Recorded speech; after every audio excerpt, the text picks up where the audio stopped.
antes por si acaso, dígame. barcelonista hasta las marimbas. Por favor, estamos entonces en la misma sintonía.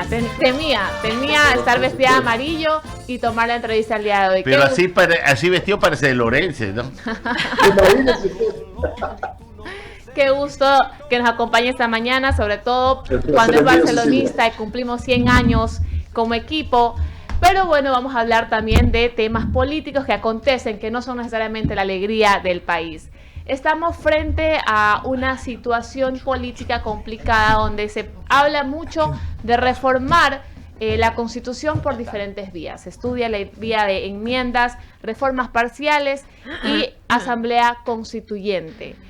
Asambleísta, ¿cuál vía cree que es la más oportuna para el país o si es oportuno reformar las leyes?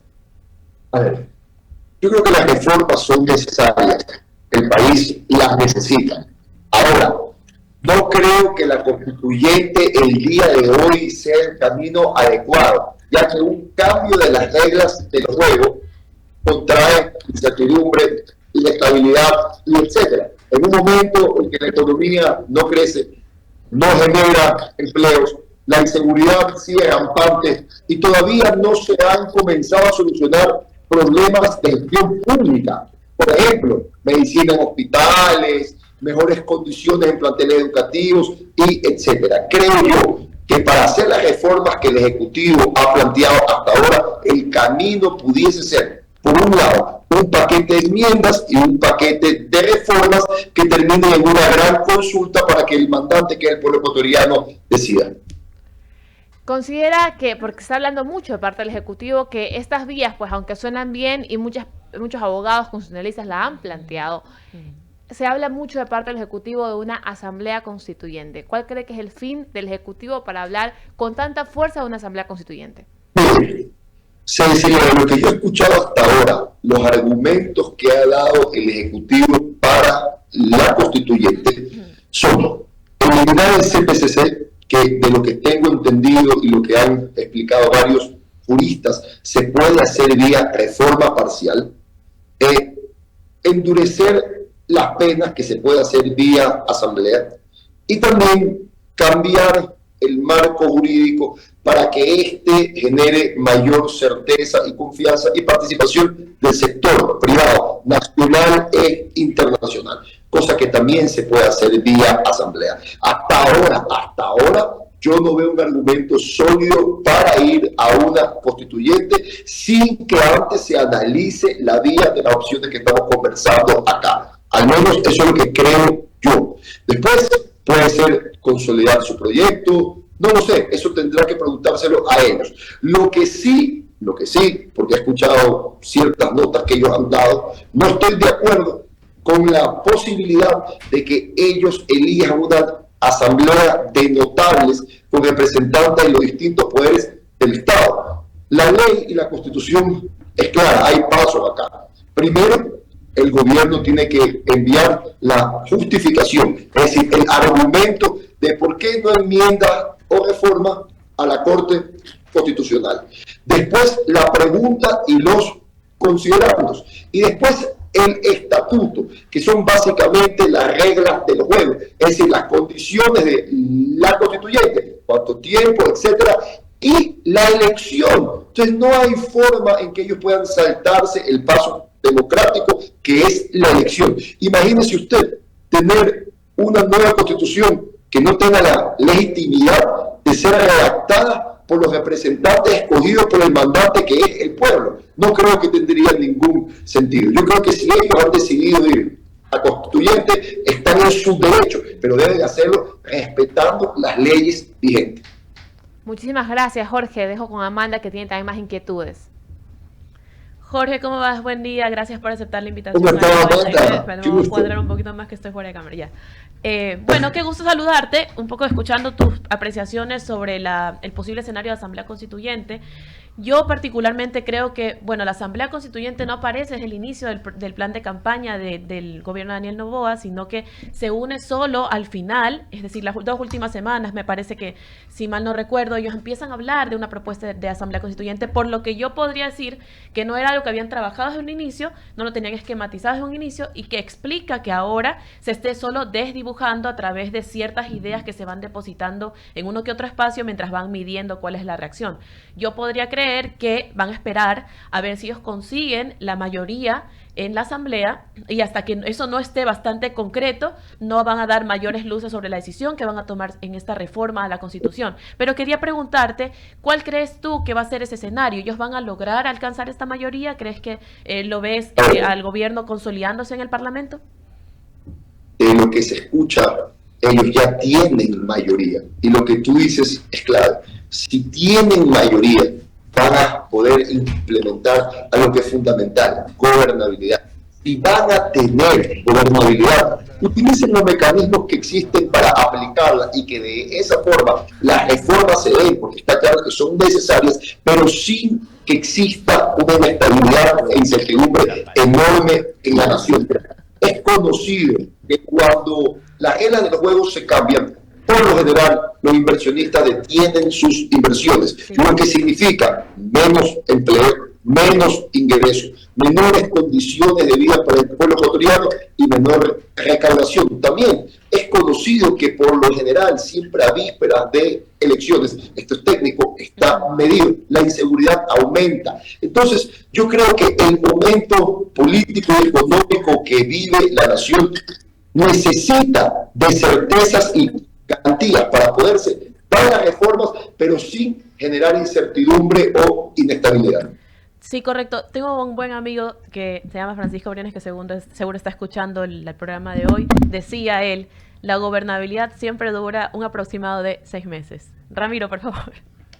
Pobre, ¿cómo le decía?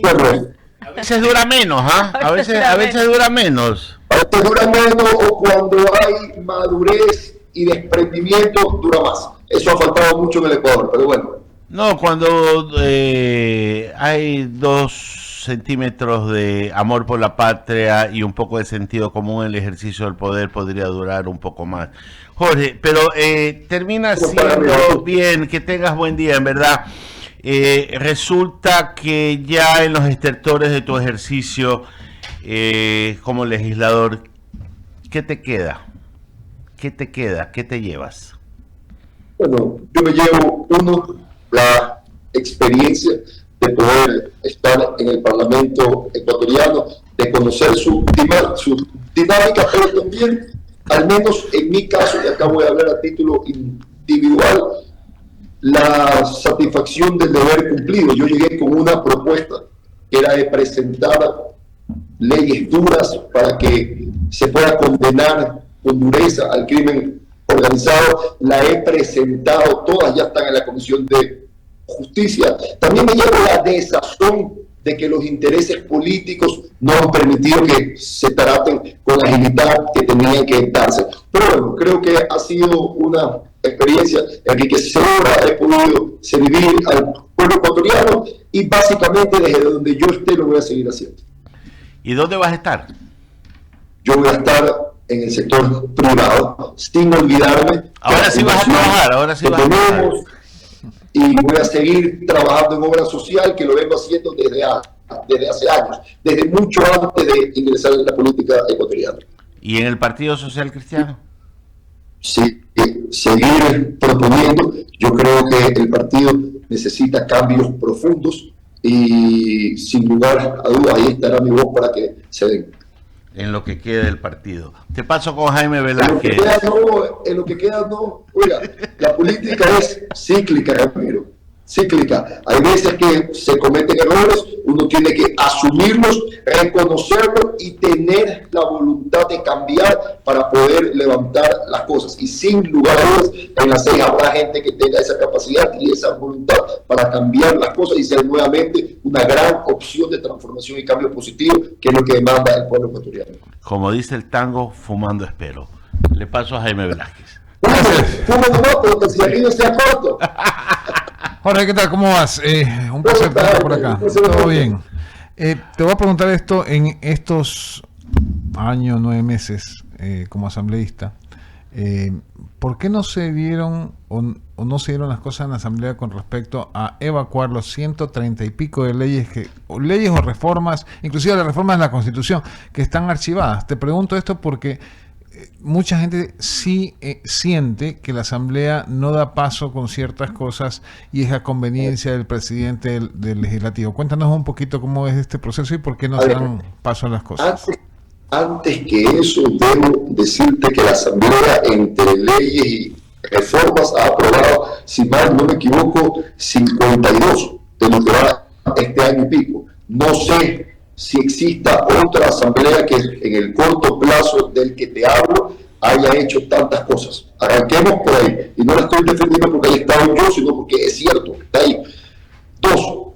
Mira, acuérdate que esta Asamblea también recibió muchas cosas pendientes producto de la muerte cruzada. Lo que más critica la gente en sí es que hay una idea de que en la Asamblea se llama ministros y funcionarios del Estado solo para boicotear al gobierno de turno. Y no es así. En algunos casos se ha dado para aquellos que han tenido intereses políticos por encima de los intereses nacionales, que no es de todos, pero en sí perder esa facultad de fiscalización que es fundamental hace que en cambio el día de mañana, si existen actos de corrupción o etcétera, la gente diga a la Asamblea no hace absolutamente nada. Entonces yo sí creo que va por un tema de comunicación y de prioridades. Yo sí creo que si algo le faltó, por ejemplo, a esta Asamblea es haber tenido más claros sus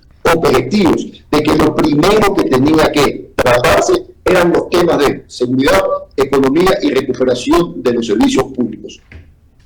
Así es, Jorge, y eso es lo que no se cumplió. Justamente Mira que yo también soy crítico con eso al máximo. Cuando me lo preguntaron, una de las insatisfacciones que me llevo es no haber podido aprobar todas las reformas penales que planteé en su momento, que eran reformas que el país demanda, que me las pedía la gente en la calle, que funcionan en otros lugares del mundo y que han servido para que jueces y fiscales condenen con contundencia al crimen organizado y sea parte de la estrategia integral que sirve para que el crimen organizado se comience a reducir.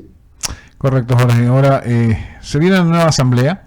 Hay 4 legisladores del Partido Social Cristiano que la integran y pues obviamente y un quinto con otras organizaciones como una especie de unidad. Y la pregunta es, la primera asamblea, que será el 14 de mayo, ¿a quién van a apoyar para ser presidente? Bueno, ya el presidente de las 6 lo ha dicho públicamente.